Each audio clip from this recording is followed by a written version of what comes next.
La chronique de l'écho avec vous, Jérôme. Bonjour Jérôme. Bonjour. Chronique de l'écho consacrée aujourd'hui à la Grèce. La Grèce qui revient aujourd'hui sur les marchés financiers pour emprunter de l'argent. C'est un grand retour et vous nous dites, Jérôme, que c'est un franc succès. Expliquez-nous. Oui, c'est d'abord un événement parce que ça faisait 4 ans, figurez-vous, 4 ans que la France n'avait pas emprunté d'argent sur les marchés financiers. Et aujourd'hui, elle a donc fait son retour en grande pompe, on peut le dire. Alors, certes, le montant qu'elle a emprunté n'était pas très important, vous le voyez derrière moi, 2,5 milliards d'euros, mais elle aurait pu lever 8 fois plus d'argent puisque figurez-vous qu'il y a eu une demande qui a été 8 fois supérieure à l'offre, le tout avec un taux d'intérêt de 5% à 5 ans. Cela peut paraître énorme, mais sachez que, il y a encore quelques mois, la Grèce empruntait à 40%. Vous voyez donc que c'est pas mal pour un pays qui faisait figure il y a quelques mois encore d'une économie pestiférée de l'Europe et puis à l'origine de tous les maux. Et même si tout n'est finalement pas réglé dans le pays, même si la dette demeure un problème,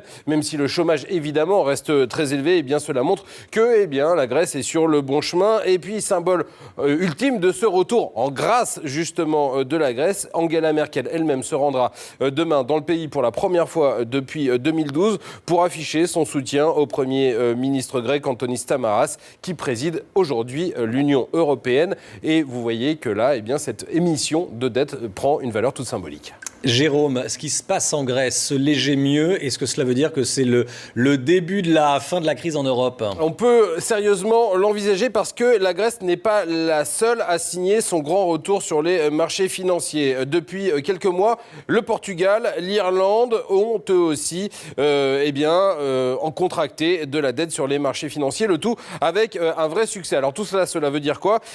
Que les grands investisseurs internationaux, que ce soit les fonds souverains, que ce soit les fonds de pension, etc., ont à nouveau confiance dans la zone euro, que cette zone qui a subi tant de turbulences ces 5 dernières années, qui a frôlé l'explosion, il faut s'en souvenir, était à nouveau digne de confiance. Et une preuve de tout cela, aujourd'hui, figurez-vous que l'Espagne emprunte à un taux moins élevé à 5 ans que les États-Unis. Les investisseurs estiment donc que le potentiel de la zone euro est durable, c'est important et c'est très précieux. Et puis, cela va jouer un rôle dans la négociation que vont mener dans les prochains jours Paris et Bruxelles. On le sait maintenant, le nouveau gouvernement français veut négocier un nouveau délai pour atteindre le fameux objectif de 3% du déficit public. Bruxelles va certainement finir par nous l'accorder. De toute façon, il n'aura pas vraiment le choix, mais il va certainement vouloir enrober tout cela finement, justement pour ne pas briser la confiance retrouvée des investisseurs. Il va donc falloir trouver un moyen de leur prouver que l'on peut croire dans les promesses